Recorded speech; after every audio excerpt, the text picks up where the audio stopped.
Gagawing prioridad ng bagong talagang Interior and Local Government Secretary na si John Vic Remulla ang pag-aayos sa Philippine National Police, National Police Commission at ang kaligtasan ng lahat ng kandidato sa papalapit na halalan.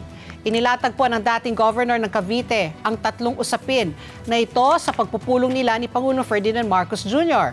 Narito po ang kanyang pahayag. I just had a long conference with the President and he asked me for recommendations on the following. Number one is to create a recommendation for a more effective and cohesive police force in the country. Recommendations for the structural changes and personnel changes necessary for us to enter into the 2025 elections.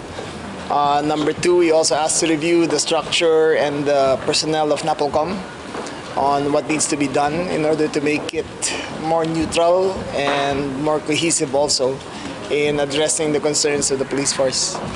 Number three is ensuring the safety of all the candidates for the 2025 elections. That's primarily on his mind. Ng bagong appointed po na Secretary ng DILG, John Vic Remulla.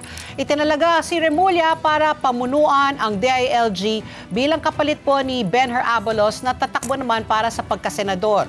Inaasahang sisimulan ni Remulla ang kanyang trabaho sa DILG ngayong araw. Haharapin muna niya ang mga undersecretary ng departamento. At ayon po kay Remulla, posibleng sa susunod na linggo siya maglalabas ng anunsyo tungkol sa mga ipatutupad niyang polisiya. Aminado po si Remulla na pinakamalaking hamon ang PNP dahil sa kompetisyon at politika sa loob ng organisasyon. Madalian niyang harapin ang mga tiwaling pulis dahil nasa pagpapatupad lang yan ng batas. Mas mahirap niya ang politika. Nilinaw naman niya na nasa Pangulo pa rin ang desisyon kung magpapatupad ng rigodon sa PNP. Magbibigay lang anya siya ng rekomendasyon.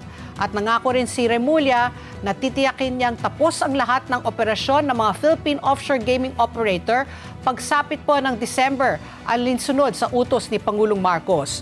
Pangungunahan naman niya ang inspeksyon ng bawat pasilidad ng POGO sa bansa at ipatutupad ang pagpapasara sa mga ito. Sisimulan niya umano dito muna sa Pogo Hub na tumatakbo sa Island Cove na dating pagmamay-ari ng kanilang pamilya dyan po sa Cavite. Narito po ang pahayag ni Interior and Local Government Secretary John Vic Remulla.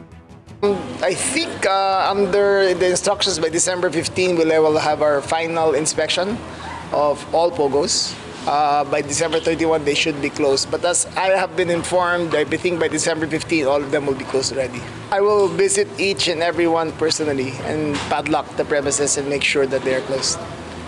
Each and every one. Sir, yung Pogo sa Island ko? That will be the first one to be closed. And correction, it's not ours. It was our property, but it's not ours. But that will be the first one closed just to show a proof of sincerity that I will start with my province and make sure that it is closed.